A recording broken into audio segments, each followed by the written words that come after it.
সেই চলবে। স্বামী তারা বিশ্বাস করে ভালোবাসতে, সে বিশ্বাস নিয়ে তার বাড়ির বাড়ি মাইয়া পোলা স্বামী রেলে বেড়াইছে। মা হয়েছে আর রে বাপে কিন্তু তালুকদার, ভাই হয়েছে রুবেল তালুকদার, লাফাদি বাড়ি।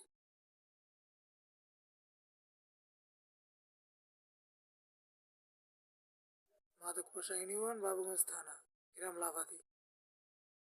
বেড়াইতে যাই এগুলো যাইয়া বাপের বাড়ি স্বামীর ছাড়া কথা কয়ে হেন অনেক স্বামী ডাক লইছে, অপরাধ হয়েছে। আল্লাহাক বলছেন যে বউ কামাই রোজগার খাওয়াটা হারাম। আর এ তো চা ঢাকা যাইতে স্বামী চাইতে চায় না, চাকরি করে খাইছে না, যে গরিব হয়েছি এক মুঠান এখন খামো। এর মা বাপ ভাই বোনকে বুদ্ধিতে আর এর বুদ্ধি